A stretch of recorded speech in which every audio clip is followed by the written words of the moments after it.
Oke, pada pertemuan kali ini kita akan membahas tentang itu ya, ini ya, kenapa pembelajaran kita harus PHP dan kenapa kita belajar PHP. Oke, kita mulai.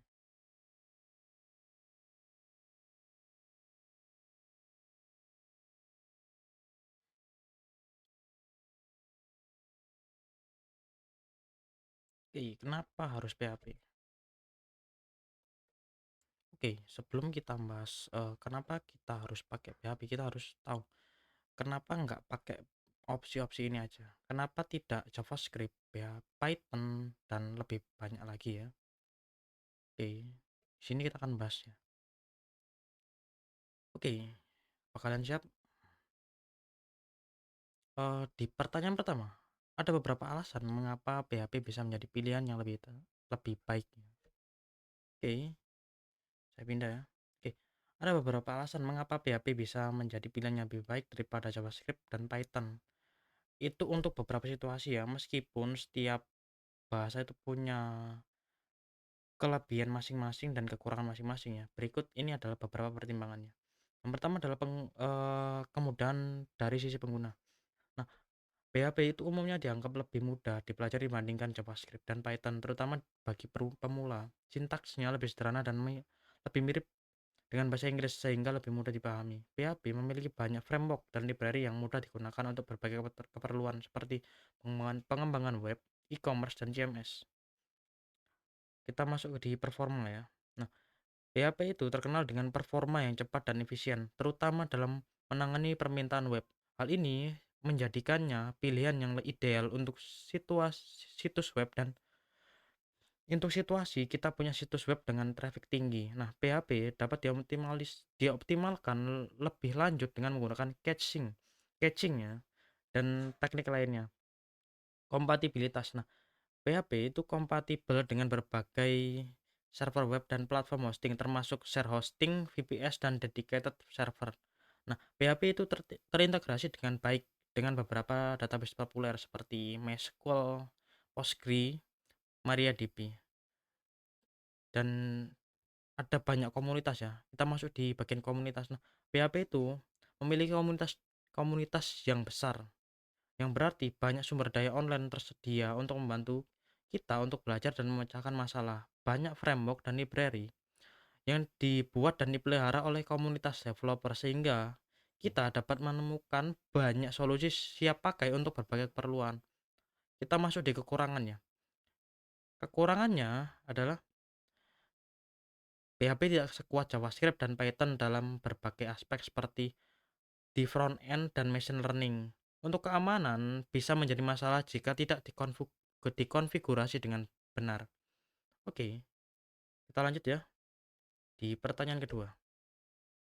Oke, di pertanyaan dua adalah kapan menggunakan JavaScript dan Python. Oke, kapan menggunakan JavaScript dan Python? JavaScript itu digunakan ketika kita ingin mengembangkan sebuah sistem atau aplikasi berbasis web yang interaktif dan dinamis. Sehingga jika kita ingin membangun sebuah aplikasi modern dengan beberapa framework yang terkenal saat ini seperti React, Vue.js dan lain sebagainya, kita bisa pakai JavaScript. Kemudian Python, jika kita ingin membangun aplikasi web yang kompleks dengan membutuhkan banyak komputasi, kita pakai Python. Jika kita ingin membuat fokus pada machine learning dan data science, kita pakai Python ya. Jadi kesimpulannya adalah PHP adalah pilihan yang tepat untuk membangun situs web dan aplikasi web backend sederhana secara cepat, efisien. Nah, jika kita baru memulai pemrograman web, PHP adalah pilihan yang tepat dan lebih mudah dibandingkan JavaScript dan Python. Namun, tidak menutup kemungkinan JavaScript dan Python juga merupakan bahasa pemrograman yang kuat dan serbaguna dalam banyak keunggulan sendiri. Pilihan bahasa pemrograman terbaik itu tergantung pada kebutuhan dan preferensi kita. Nah, berikut adalah beberapa pertanyaan yang mungkin bisa membantu kita untuk memilih bahasa pemrograman yang tepat. Jadi, apa jenis aplikasi yang ingin kita bangun? Seberapa pentingkah kemudahan pengguna bagi kita? Seberapa pentingkah performa dan skalabilitas bagi kita? Apakah kita ingin membangun framework, menggunakan framework atau membangun sendiri dan menggunakan library yang ada? Atau apakah kita ingin fokus pada pengembangan front end, back end, atau keduanya? Oke, lanjut ya. Di pertanyaan ketiga, kenapa kenapa sekarang orang suka menggunakan Node.js? Oke, kita lanjut ya. Kenapa sekarang banyak sekali orang yang suka menggunakan Node.js? Berikut adalah beberapa alasan mengapa Node.js menjadi populer. Yang pertama adalah performa. Node.js itu dibangun di atas versi 8 JavaScript Engine yang membuatnya sangat cepat dan efisien. Nah, Node.js itu juga menggunakan model pemrograman event-driven dan non-blocking yang ideal untuk aplikasi web yang perlu menangani banyak permintaan secara bersamaan. Skalabilitas. Nah, Node.js sendiri sangat scalable baik secara horizontal maupun vertikal. Nah, kita dapat dengan mudah menambahkan lebih banyak server ke aplikasi Node.js dan kita bisa menangani lebih banyak traffic. Kita juga bisa menskalasi aplikasi Node.js secara vertikal dengan meningkatkan RAM dan CPU kita ya, CPU server kita dengan mudah. Oke, kemudahan pengguna. Oke, kita masuk di kemudahan pengguna. Nah, Node.js sendiri menggunakan JavaScript yang merupakan bahasa pemrograman yang populer dan mudah dipelajari. Ada banyak framework dan library Node.js yang tersedia untuk membantu kita membangun aplikasi web dengan cepat dan mudah. Kita masuk di komunitas ya. Komunitas Node.js itu memiliki banyak komunitas developer yang besar dan aktif, yang berarti banyak sumber daya online tersedia untuk membantu kita belajar dan memecahkan masalah. Oke, hampir sama ya, hampir mirip ya. Oke, banyak framework dan library Node.js yang dibuat dan dipelihara oleh komunitas developer sehingga kita tidak perlu repot-repot ya untuk mencari banyak solusi, menemukan solusi ya, dan solusi tersebut siap pakai untuk berbagai keperluan. Nah, kegunaannya, Node.js itu dapat digunakan untuk membangun berbagai jenis aplikasi web seperti situs web statis dan dinamis, RESTful API, real-time chat application, WebSocket, dan microservice. Oke, pembahasannya itu ya, nggak pernah denger ya WebSocket sama microservice. Nah, kekurangan Node.js, ada banyak kekurangan Node.js ya. Node.js itu tidak sekuat bahasa pemrograman lain seperti Java dan Python untuk beberapa jenis aplikasi. Karena keamanan Node.js sendiri bisa menjadi masalah jika tidak dikonfigurasi dengan benar. Hampir mirip dengan PHP ya. Jadi kesimpulannya adalah Node.js adalah pilihan yang tepat untuk membangun aplikasi web yang cepat, skalabel, dan mudah digunakan. Jika kita ingin membangun aplikasi web modern dengan JavaScript, Node.js adalah pilihan yang tepat. Namun, kembali lagi ya, bahasa pemrograman lain seperti Java dan Python juga merupakan bahasa pemrograman yang kuat dan serbaguna dengan banyak keunggulan sendiri. Nah, pilihan bahasa pemrograman itu terbaik tergantung pada kebutuhan dan preferensi. Kembali lagi ya. Nah, ini ada itu ya pertanyaan lagi ya. Hampir sama ya. Jenis aplikasi yang ingin dibangun, seberapa pentingkah performa dan skalabilitas bagi kita? Apakah kita ingin menggunakan framework dan library yang ada? Oke, hampir sama ya. Oke, lanjut.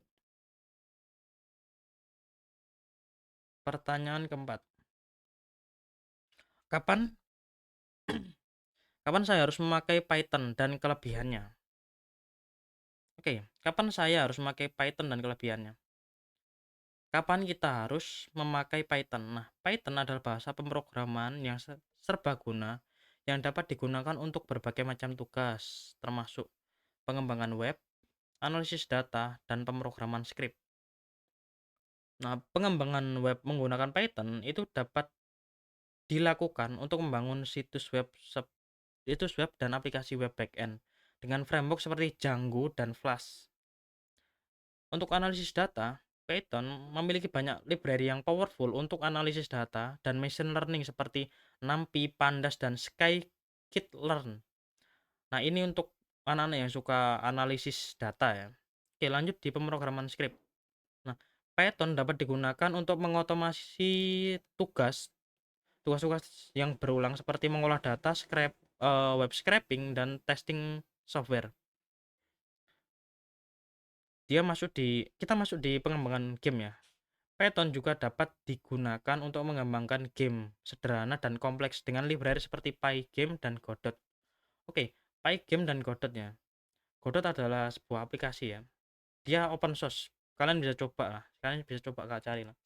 Kita masuk di pendidikan. Nah, Python adalah bahasa pemrograman yang populer untuk mengajar karena mudah dipelajari dan dibaca. Karena dia nggak perlu sintaks-sintaks yang sintak-sintak yang apa, yang kita nggak paham lah kegunaannya apa. Oke, lanjut ya. Kelebihan Python mudah dipelajari dan dibaca. Python memiliki sintak yang sederhana dan mirip dengan bahasa Inggris sehingga mudah dipelajari dan dibaca oleh pemula. Serbaguna, Python dapat digunakan untuk berbagai macam tugas seperti pengembangan web, analisis data, dan pemrograman script. Dia itu powerful. Python memiliki banyak library powerful untuk berbagai macam tugas seperti NumPy untuk analisis data dan Scikit-learn untuk machine learning. Dia itu gratis dan open source. Python adalah bahasa pemrograman gratis dan open source sehingga kita dapat menggunakannya dan dia itu bisa diubah oleh siapa saja. Komunitas yang besar. Nah, Python memiliki banyak komunitas developer yang besar dan aktif yang berarti banyak sumber daya online tersedia untuk membantu kita belajar dan memecahkan masalah. Kekurangan.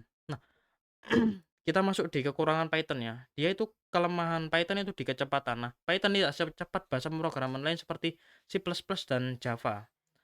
Untuk penggunaan memori, Python itu menggunakan banyak sekali memori, terutama saat digunakan untuk tugas-tugas yang kompleks. Untuk keamanan, Python sendiri tidak seaman bahasa pemrograman lain seperti Java. Kesimpulannya, Python adalah pemrograman yang serbaguna, mudah dipelajari, dan powerful. Python adalah pilihan yang tepat untuk berbagai macam tugas, seperti pengembangan web, analisis data, pemrograman script, pengembangan game, pendidikan. Oke.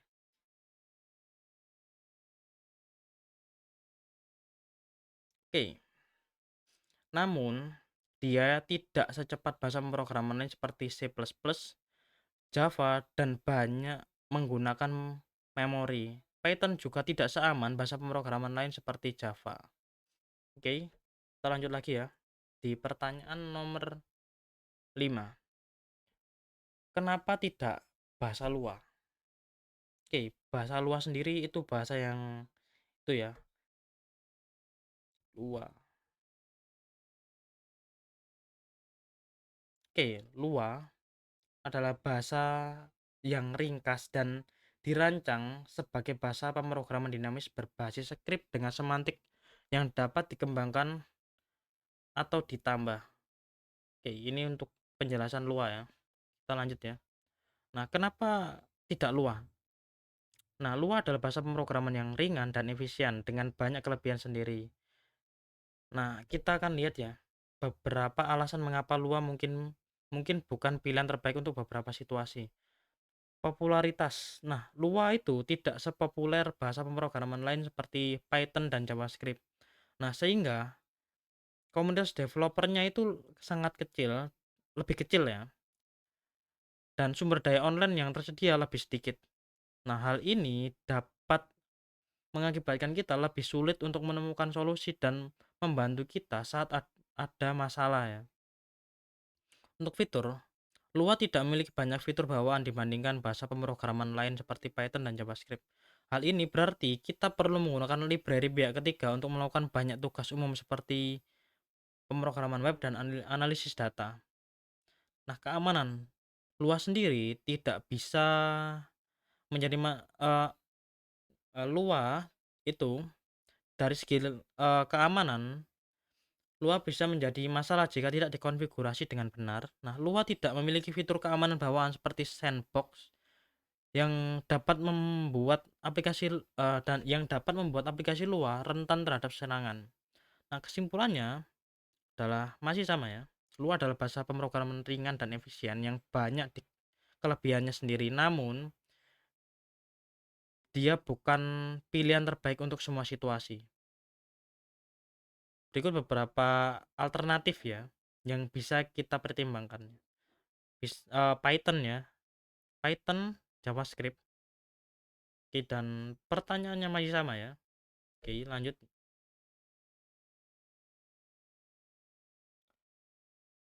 Di pertanyaan ke-6, bukankah PHP juga bisa digunakan untuk mengembangkan RESTful API? Kenapa orang lebih suka memakai JavaScript? Oke, jawabannya ya, PHP dapat digunakan untuk mengembangkan RESTful API. Nah, faktanya, PHP adalah salah satu bahasa pemrograman paling populer untuk pengembangan API. Namun, JavaScript menjadi lebih populer untuk pengembangan API karena beberapa alasan. Node.js. Yang pertama adalah Node.js. Node.js adalah runtime JavaScript yang memungkinkan kita untuk menjalankan JavaScript di luar browser. Sehingga Node.js itu sangat cepat dan efisien dan menjadikannya pilihan ideal untuk mengembangkan API yang perlu untuk menangani banyak permintaan. Untuk kerangka kerja sendiri, ada banyak kerangka kerja JavaScript populer yang digunakan untuk mengembangkan API seperti Express.js dan Koa. Nah, kerangka kerja ini digunakan untuk menyediakan banyak fitur dan alat yang dapat membantu kita untuk membangun API yang RESTful dan aman. Untuk komunitas developer JavaScript sangat besar dan aktif. Ini berarti ada banyak sumber daya online yang tersedia untuk membantu kita belajar dan memecahkan masalah saat membangun API dengan JavaScript. Multitasking JavaScript yang digunakan untuk mengembangkan front-end dan back-end sehingga kita dapat dengan mudah menggunakan satu bahasa untuk membangun seluruh aplikasi. Nah, kesimpulannya adalah kembali lagi ya, PHP dan JavaScript itu adalah bahasa pemrograman yang baik untuk pengembangan aplikasi. Nah, pilihan bahasa terbaik tergantung pada kebutuhan dan preferensi kita lagi. Kembali lagi ya. Jadi jawabannya kembali lagi ya.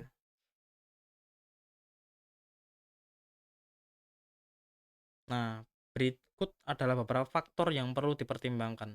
Yang pertama adalah performa. Node.js sangat cepat dan menjadikannya pilihan ideal untuk membangun API yang perlu untuk menangani banyak permintaan. Untuk kerangka kerja sendiri, ada banyak kerangka kerja JavaScript populer untuk mengembangkan API seperti Express.js dan Koa. Dia komunitasnya komunitas JavaScript sangat besar dan aktif. Multitasking. JavaScript dapat digunakan untuk pengembangan front-end dan back-end.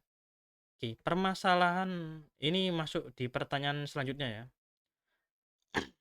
Lanjut ya. Pertanyaan nomor 7. Nah, permasalahan JavaScript untuk ngoding apalagi kalau berkenaan dengan database itu lebih mahal karena dia proprietary. Oke, proprietary itu artinya apa? Oke, kita cek lah. Proprietary artinya dia adalah perangkat lunak yang dimiliki oleh perorangan atau peranti lunak berkepemilikan. Yang berarti peranti lunak itu ada pembatasan terhadap pengguna, penyalinan dan modifikasi yang diterapkan oleh pemegang hak ya. Jadi proprietary adalah dia itu software yang dimiliki oleh perusahaan dan dia nggak bisa dioprek ya, dikembangkan lebih lanjut nggak bisa. Oke, lanjut ya. Nah, berikut adalah permasalahan JavaScript untuk ngoding terutama kaitannya dengan database. Nah, biaya, kita masuk di biaya ya. Banyak library database seperti MongoDB dan Mongoose yang bersifat proprietary dan memerlukan lisensi berbayar untuk digunakan dalam produksi. Nah, hal ini dapat membuat pengembangan aplikasi ini